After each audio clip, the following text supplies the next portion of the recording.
Hello everyone, it's Catherine Gorman Lovelady from Moonstarlodge in Tiny, Ontario. And I've got a few bees in my proverbial bonnet, or perhaps in my bun, about issues that are coming up with students and people who follow this channel and listen to the readings. And I wanted to dispel some mythology about things within tarot and oracle and cartomancy in general, which bother me. And I want to set some records straight as far as I'm concerned. You can take what I say like smoke coming out through my hat or whatever, but please know that this comes from the heart, from somebody who has worked with cartomancy and other forms of divination now since 1974. So I've been here for the long haul and have done this professionally for almost that full length of time. And I hate to see people falling into weird traps that just stop them from pursuing this lovely venture, you know. So we're going to be flipping back and forth between me and cards from time to time as I try and go through these different topics and pet peeves. And you can agree with me or not, as I said, but feel free to leave comments and we can take this in a direction later on in other videos that work with your comments. So the first thing I want to talk about is a concept called gatekeeping. And I'm using this in reference to TarotTube. And TarotTube is the tarot readers and cartomancers on YouTube that, you know, we interface with each other. We send, we put out tags for different topics, and other tarot readers, cartomancers will respond to those with a VR or video response. And so it sets up a very positive and very healthy dialogue on issues that bother us, or the issues we feel we could raise the bar on in this whole thing.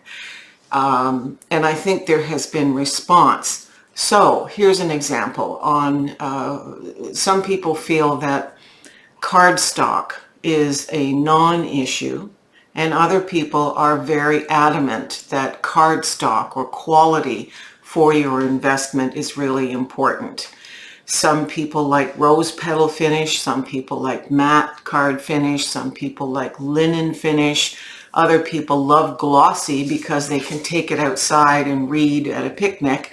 Other people hate glossy because when you're doing videos, it casts a weird reflection. So it's a very tactile, very interrelatable. You've got to touch. You've got to shuffle, you've got to do these things. So what's nice feeling for one person is not nice for another. It's really very much personal preference, but I can tell you right off the cuff, if I'm reviewing a deck and it feels like if I sneezed on it, it's going to dissolve like wet Kleenex, I'm going to complain about cardstock. But most of the time I don't mention it, I don't get into it. It is what it is. Now, the discussions of cardstock have, over time, caused certain major publishers like US Games, Llewellyn, and Hay House to improve the quality of the paper that they're using. I've noticed since the pandemic that a number of decks are late in being published because there are worldwide shortages in some kind of paper stock. And I know that with Kickstarter and Backer Kit and these kinds of privately funded, they're group funded, but they're not going to be in mainstream publishing houses, that a number of the Kickstarter type projects that I've personally followed, and I sure don't follow a lot of them, but a lot of them have complained about a lack of supply of paper at the publisher's end, which causes delays. So, you know, there are bigger picture issues around the whole cardstock phenomenology. But that's one thing. That has become an elitist kind of gatekeeping thing.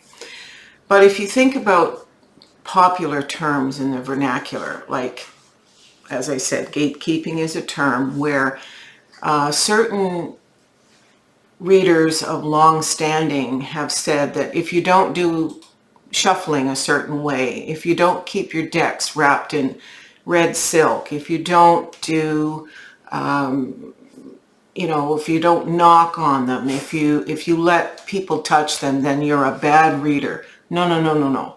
That's gatekeeping. There is no such thing as an elitist set of rules. You are the keeper of your own decks.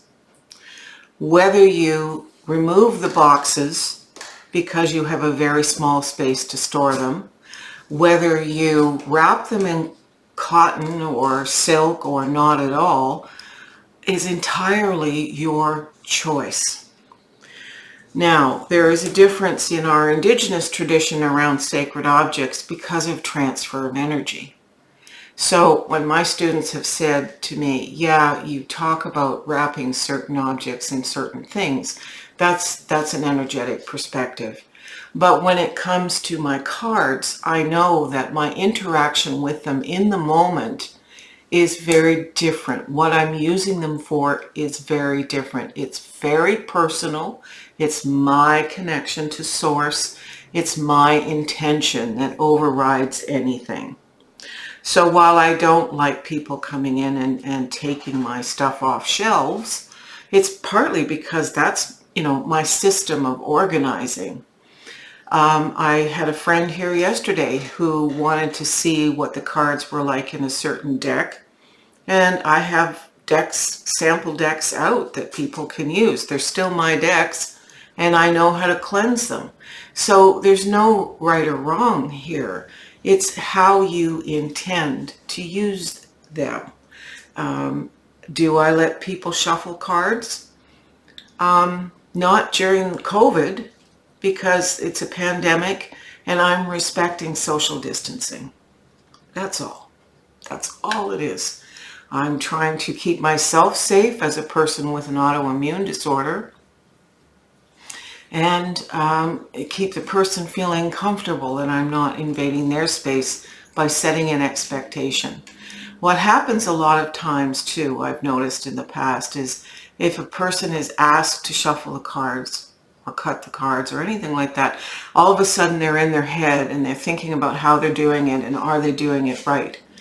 I would prefer that the querent be relaxed and be comfortable and just sit back and be served. I know and have confidence in my ability with my own guides and teachers and my own connection to source that I can connect with them as long as they're relaxed. It makes a world of difference. So that's that little bugaboo.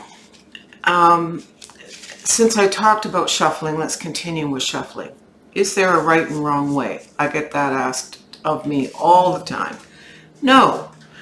I have rheumatoid arthritis. If I could do close-up of these joints with the cysts and the surgeries and the misshapenness and the pain I experience trying to do anything, whether it's open a lid or, you know, I have to defer to Brian all the time to do this now that I suffer from rheumatoid arthritis, which is a different disease than osteoarthritis. Rheumatoid arthritis is an autoimmune disorder like lupus. It attacks the organs, it attacks the heart, the brain, the joints, your connective tissue, your muscles, and ultimately your organs. And if not treated, can take, and even if it is treated, can take 10 years off your life, minimum.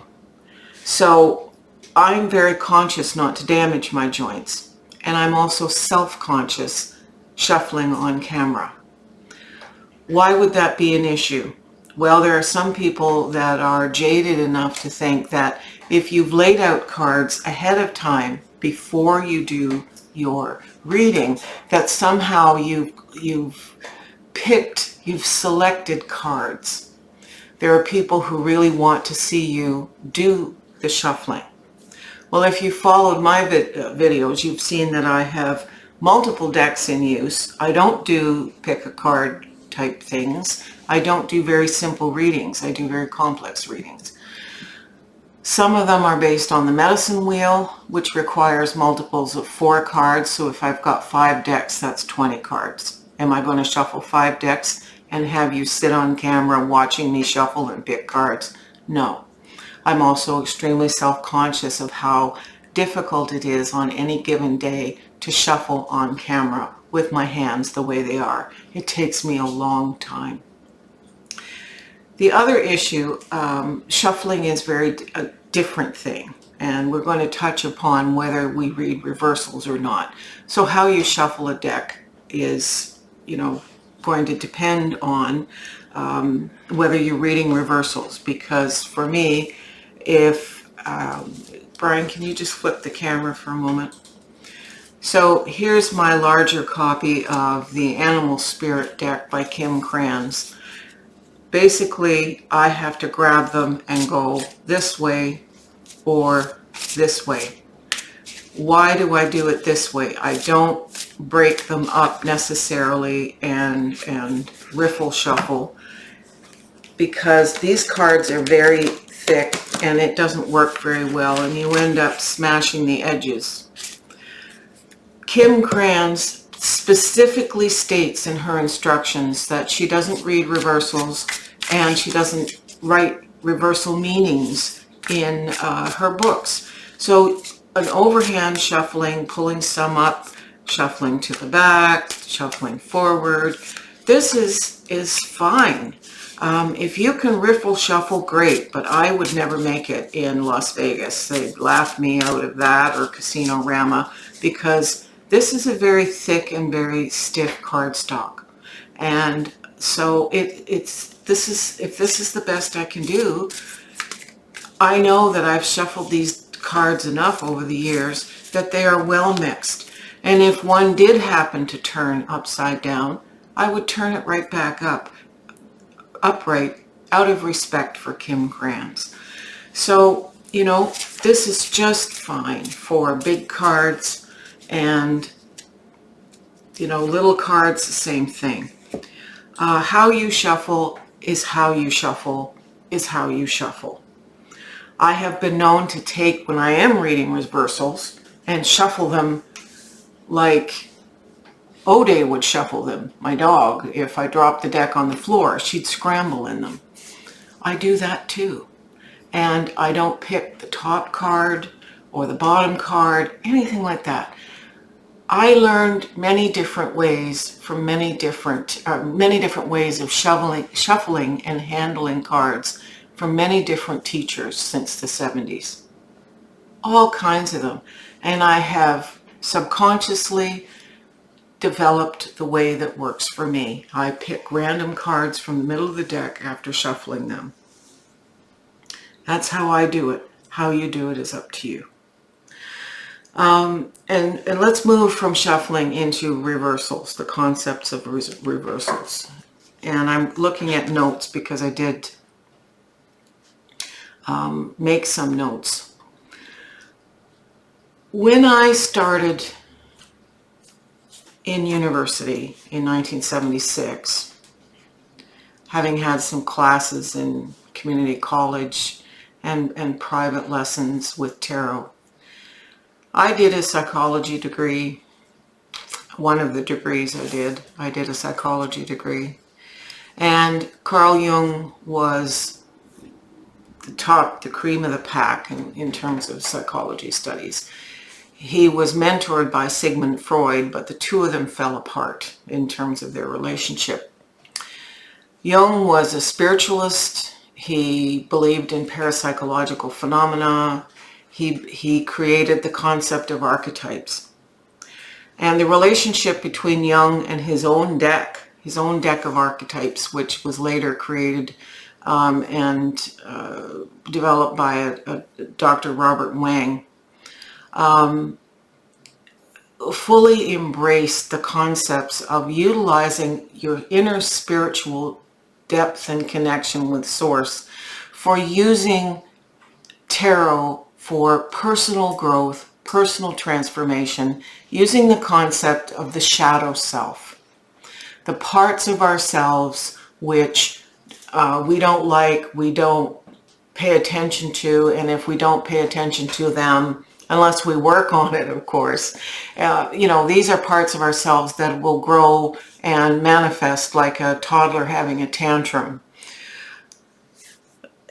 Shadow work and personal growth were huge in the 70s, and it was sort of a tsunami wave of psycho-spiritual development that correlated because Carl Jung was the godfather of correlating parapsychology and psychology, that gave a number of us studying this field an opportunity to be validated that this was real and that we weren't all sideshow Madame Zeldas with, weird glasses with rhinestones in them and a crystal ball reading Ooga Booga. These were about personal growth, and one could read for oneself exclusively and not do. Was this divination? Was this fortune telling? Well, I started off as I wished to continue in the study of this, which is to say that, wow, I can determine not what I should do in the sense of I must do X, or is my boyfriend coming back to me? That's not the kind of stuff that the cards are used for prediction, but more for, as Colette Baron-Reid says, a prescription. What is in my best interest? So the question shouldn't be, is my boyfriend coming back, but is it in my best interest to be in relationship with that person? Am I going to get that job is one question that is, asking for a prediction, but is it in my best interest to take that job over there in that other province? Hugely different way of viewing things. So the idea of reversals when we're talking about this, it's really a big deal. A lot of people say it's hard enough to learn tarot with 78 or more cards in a deck. If you get into Minciotti tarot, for example, you've got all the astrological stuff still in, so you've got, 97 cards, and there are decks with up to 108 cards. And that's it.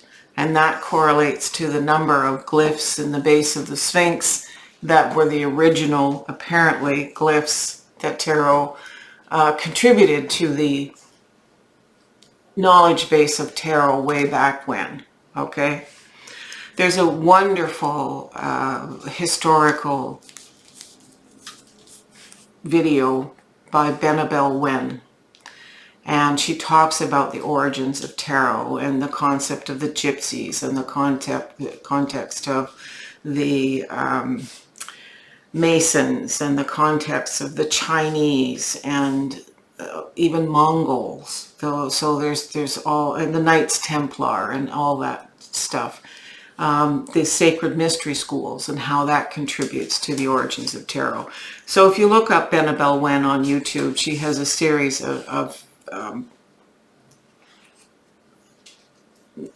multiple series actually of videos on teaching, mostly with her Spirit Keepers tarot, but she does have these other sidebar things too on divination and history.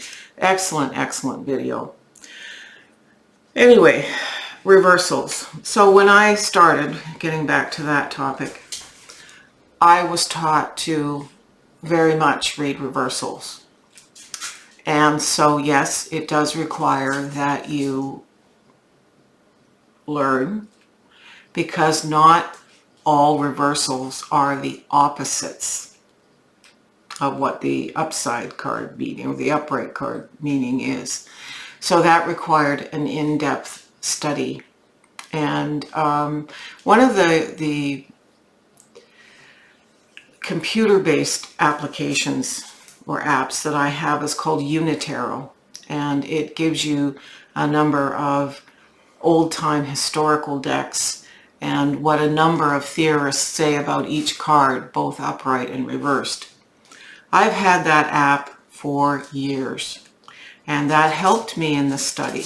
I also had really good books, and I will bring forward in a different video the kinds of books that are quality books that give you ideas on what the symbology is in different families of tarot, which I will come to. But I was taught to read reversals, and so I just accepted, you know, the old Buddhist thing of radical acceptance, that I was going to have to learn these 78 cards, their nuances in the upright and the reversed positions. Only very recently, I would say in the last 3 or 4 years, have I come across decks where the author has said they don't read reversals. You'll see a number of readers on YouTube that say they don't read reversals. And at first my response was, well, how do you give as thorough a reading? Yes, there are cards that have more catastrophic meanings, potentially, like the Death card or the Tarot card or the Three of Swords. But I realized recently that I could relax that, because one of the card decks I used in the last video last week was Kim Cran's tarot.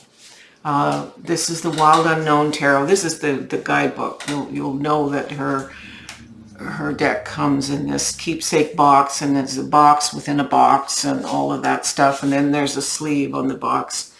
So many years ago I bought Kim Cran's tarot, and then she came out with, I'm just reaching for the Wild Unknown Animal Spirit deck, which is more of an oracle rather than a tarot. And we'll talk about differences. And then, ooh, Be Still My Heart, she came out with a round deck on the archetypes. Now, she's a classically trained psychologist. So she was right up my alley, and I thought, here is somebody more contemporary than Carl Jung, who has benefited from all the other people who've taken this knowledge for personal transformation.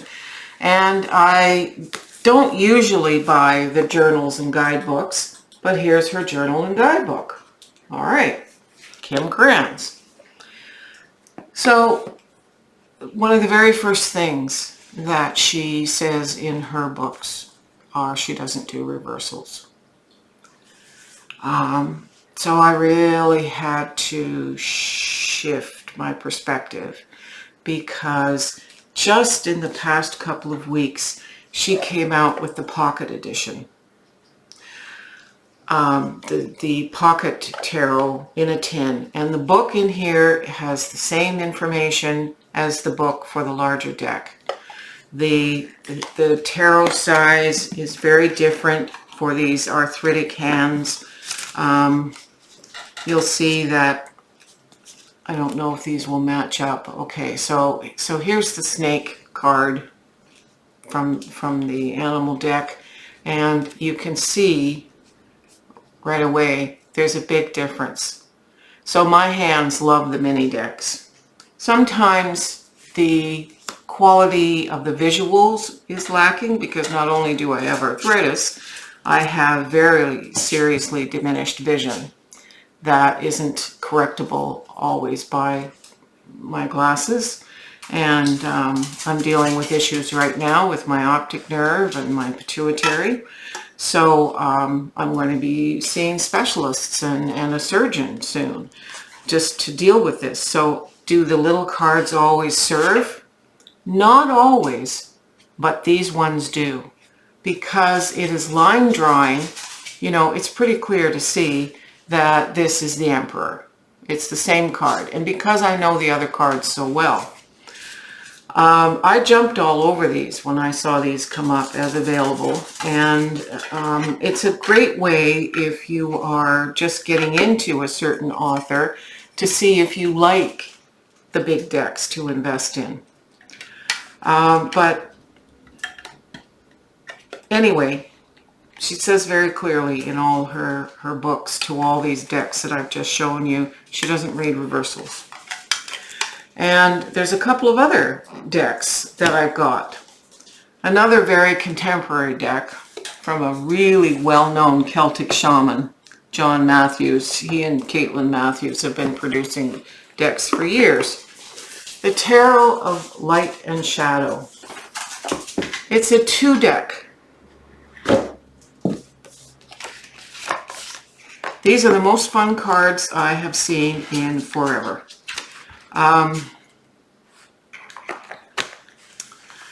So you get 2 decks in the box. Each card is a mirror image, and you don't need reversals. Why? Because the shadow card has small changes in the imagery that show you by looking at it what the issue could be. There's an element of cartooniness to this, but it's very clearly Rider-Waite-Smith imagery. You can't miss that this is Rider-Waite-Smith imagery. I was just hoping I could grab, because I dumped these in, 2 of the same card. And let's see here. Here we go. So I'll get Brian to flip here. Shadow card on the left, the Magician, and there's the Magician on the right. So here's an example where this is a somewhat unique deck in that it's 2, and he suggests you can mix them all together if your hands can stand it. So you'll see that there's a little skull here. You may want to get bigger, Brian, just so people can see the fine detail. If you can zoom in a bit. No? No? So here's a skull. No skull on this side. This is vapor with stars in it, whereas this is smoke. His outfit, although it looks the same, does have subtle differences, and the expression on his face is different. So there is some misanthropic intention here with his skull and crossbones magic. This is an example of a deck that does not have to be read in reversals. It's just come out. You can flip, Brian.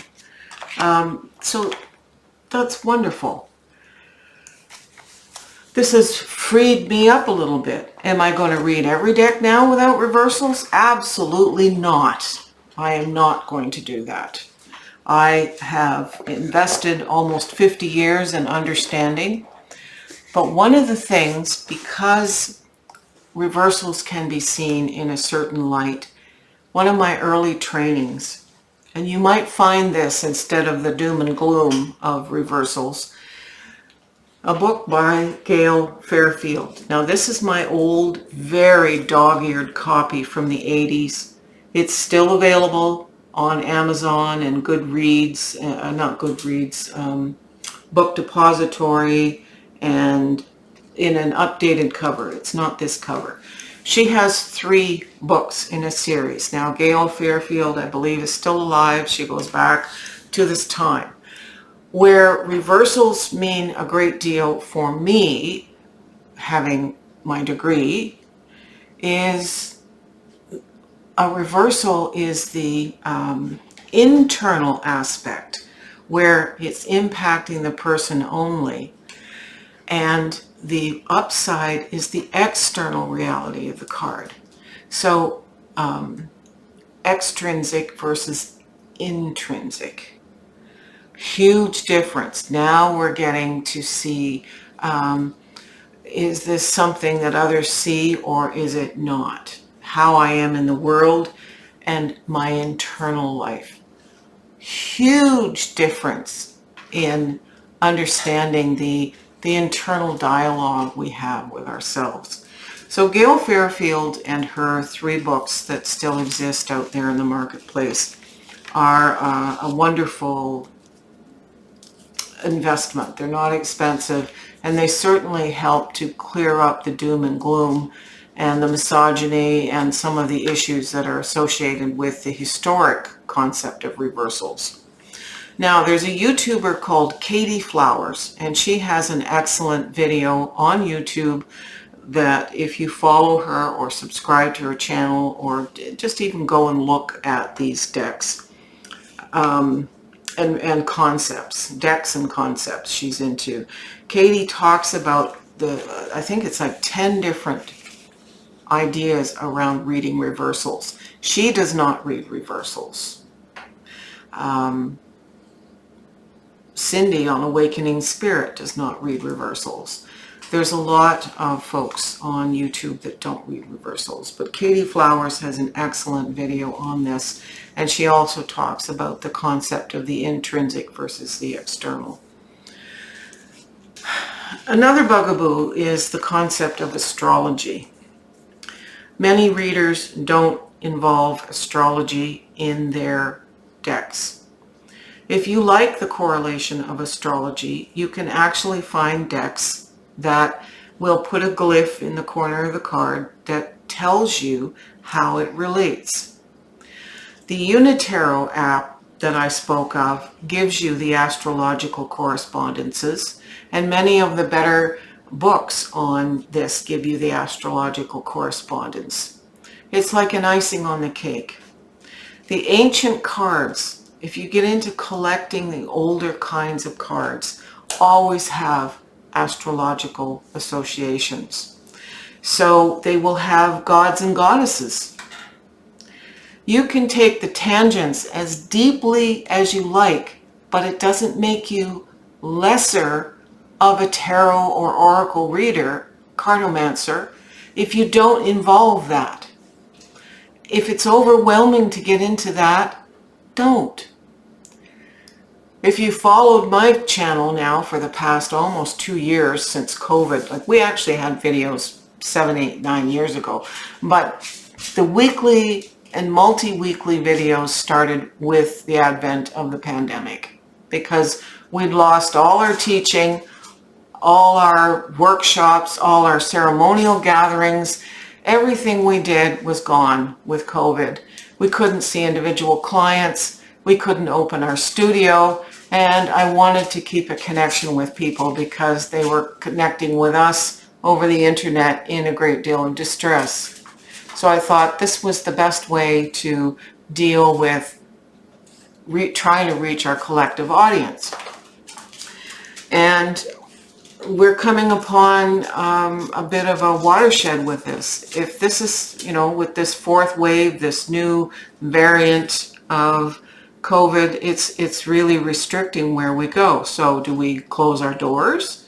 Do we start up a subscription service, membership service? And I think that's where we're going with this. And I hope you will support us because we can't continue to do it without support. But part of my mandate, getting back to astrology or adding the Kabbalah or adding angels, there are very valid and valuable correlations to these additional tangents which give a richness to tarot.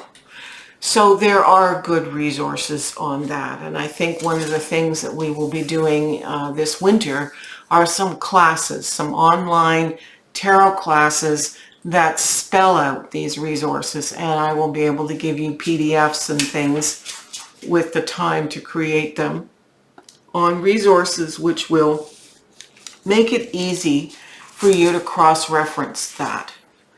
information. But astrology, for me, comes into the inclusion of our indigenous teachings. There is solar-based or heliocentric astrology, which we all know, Aries, Taurus, Virgo, Gemini, 12 houses in solar-based astrology. But I am indigenous, so we go by moon cycles, and very few people on TarotTube are discussing the moon cycles, and I do that from an indigenous perspective. And that's really important to me. It's important enough to me that I'm working and just about done an oracle, which I hope to put out in a limited edition, signed, numbered edition very shortly, with my friend Denise, who's helping me also with 108 card Indigenous Tarot.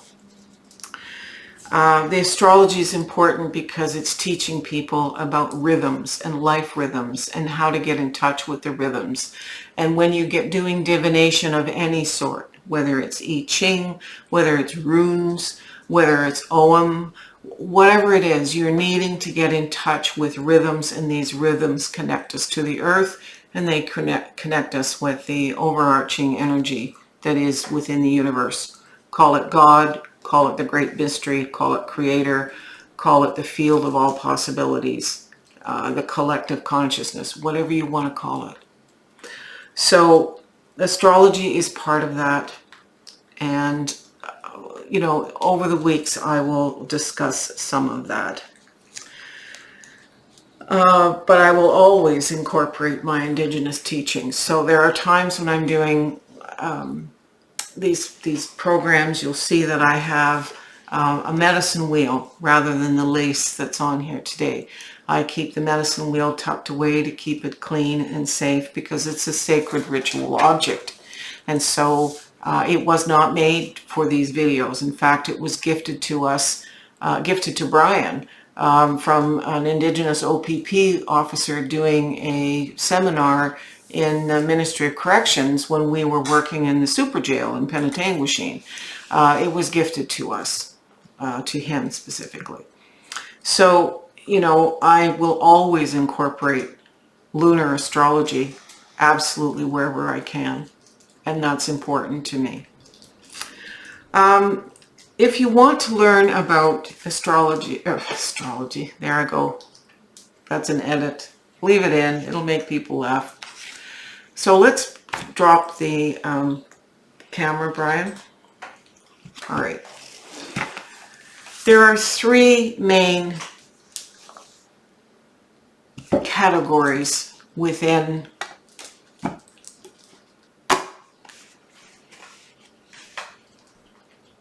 tarot specifically. You've got your Rider-Waite-Smith. This is an example of the Smith-Waite Centennial Edition, which was put out in 2009. I have the tin version because I work it with a Lenormand. The Lenormand I'm going to talk about in a few minutes, but we'll just let Pixie go flying up here for a minute. You've got your Rider-Waite-Smith, you've got your Marseille Decks, and you've got your Thoth Decks.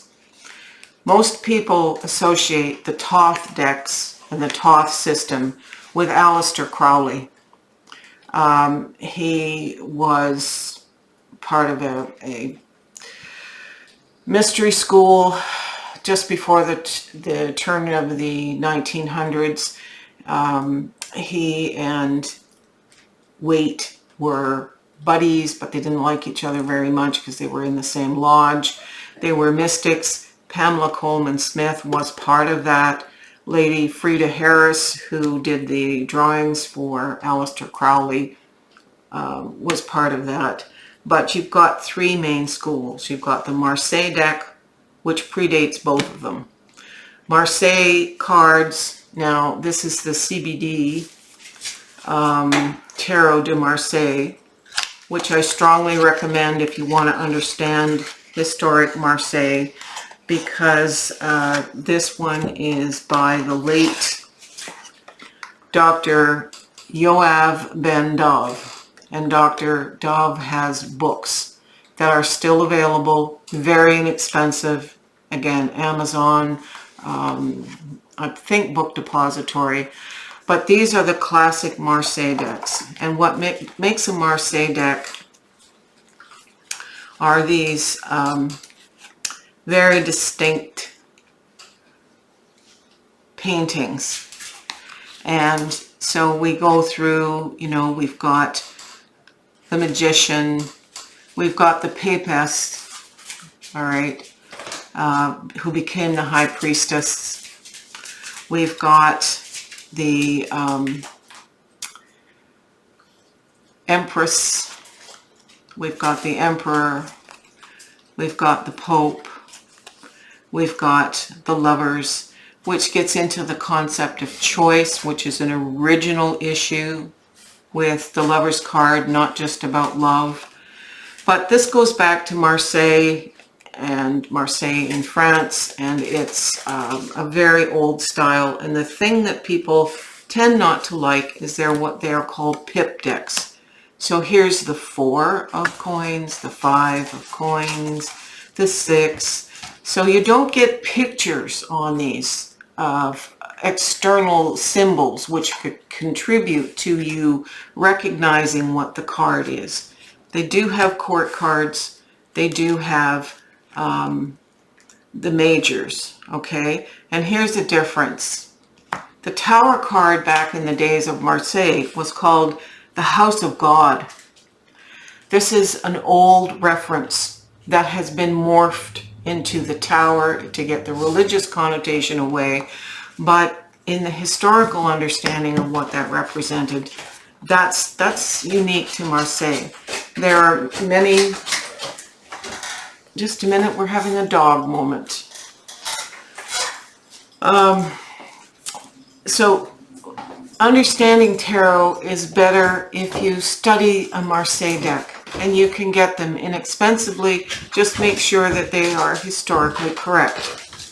There are contemporary decks which have a Marseille feel. That's the information for another video. You need to understand the Thoth. Thoth decks are not exactly recognizable, even though they are contemporary to RSW. There are different cards in here. There's a card called the Eon. The imagery is more complex than Rider-Waite-Smith on most of the cards, but it gives you a unique slant, and some of what's in this deck, style of deck, was kind of watered out or distilled out. It's why the Rider-Waite-Smith deck became so popular. It's because it was more assimilatable by a larger number of people. It wasn't as complex and wasn't as daunting. Some of the imagery may be considered off-putting. People refer to this as the Thoth stream, the Marseille stream, and the Rider-Waite-Smith stream. But people forget that the Thoth decks come from the book of Thoth, or Tot is how it's said in the Egyptian culture. And this was by Atea, who was actually Aliet, but he was so afraid of the church in his time that he reversed his name. His original cards were changed by Lady Frieda Harris into what Crowley wanted. People thought of Crowley as a hedonist and a devil worshiper and a very nasty man who was so, into drugs and sex and rock and roll for the time that he shouldn't be followed, that he's to be feared. But no, if you follow the Thoth system, you're going to get much more complex information. I suggest that anybody who wants a really good understanding needs to have a little bit of knowledge of all 3 streams. No, you can't come up, sweetheart. So that's Marseille, Thoth, and Rider-Waite-Smith. Now,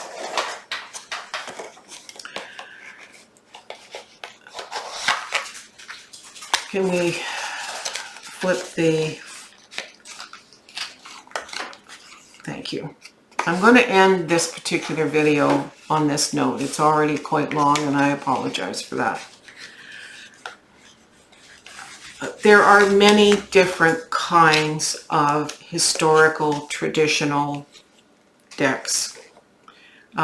We have Kipper, which is a German variant of Lenormand, but they're read differently. Kipper are read as a story. There are typically 36 cards. Lenormand are read in cues and structures. There's a grand tableau. There are minor tableaus, but they're read in specific traditions. I use Lenormand decks. This is one drawn in the Pamela Coleman Smith tradition. She's the one who did Rider-Waite. I love using Lenormand and other oracle cards as clarifiers. Back to the idea of gatekeeping, you don't have to use clarifiers. I like clarifiers. I like the complexity that they add. What you choose is up to you. You can use a Lenormand as a clarifier. You can use an oracle. And that brings up the last thing. Oracle decks are not tarot decks. Tarot is a system with 22, possibly plus a couple, major arcana cards. These are the major stages we go through in life. There's the Fool, who's numbered 0 or no number, and then we have 3 groups of 7 stages of life. A beginning, what they sometimes call the Fool's journey, and an ending. And then the minors, okay, are 4 suits of 14 cards. One ace or 1 through 10, and then 4 court cards or cards with faces. There are good books that break this down. Again, that's the fodder of another video. Tarot has a minimum of 78 cards. I'm sorry, John Holland, your 53 card tarot deck doesn't cut it with me. The Morgan's Tarot has 88 cards. It is not structured as a tarot, so I use it as an oracle. It's one of the most delightful decks, as I've said in other videos, that I've ever owned, and I'm going to do a whole video just on the Morgan's Tarot. But it's not a tarot, just because he called it that. So, oracles, a lot of people don't understand the difference between oracles and tarot. The tarot is a defined system. You need to study it. You need to understand the slight variances certain authors bring to their decks, or they give a broader depth of meaning to the traditional meanings. Oracles have anywhere from 20 cards to 67 cards I've seen. Some of them have 80 cards. One of them by Carolyn Mace on archetypes. The author of the deck defines how you use them. So you must read the book in order to use them. To say I'm an intuitive reader is great, but it could be construed as a cop-out, because not understanding what the author intends, you're losing some of the perspective that would fill in knowledge. It certainly does for me. I like to learn the broadest number of perspectives I can. In fact, I feed on that like a hungry virus. I want more and more knowledge, because certainly my brain is limited. So I want the best. I don't modify decks. I don't edge decks. I don't cut decks down, because again, I feel a certain respect for what other people have put, the energy they've put into their deck and the thought that they've put into it. What you do with your deck when you buy it is entirely up to you. That's a personal thing. Again, I'm not a gatekeeper of what you do with your decks. Anyway, I hope this has been more informative and less of a rant. I just feel the need sometimes to go into teacher mode, and it frustrates me that, I can't have a class full of students here discussing everything. I mean, I could talk about collecting tarot. There are people who collect tarot that know nothing about it. They just like the art, God love them. There are people who are minimalists and say, I only am going to have 10 decks because I want to know those decks inside out. Good. I'm a collector and a knowledge keeper. So that's my job. And don't get me started on inclusiveness and gender and all of that. That's another video. Anyway, take care. Have a good week.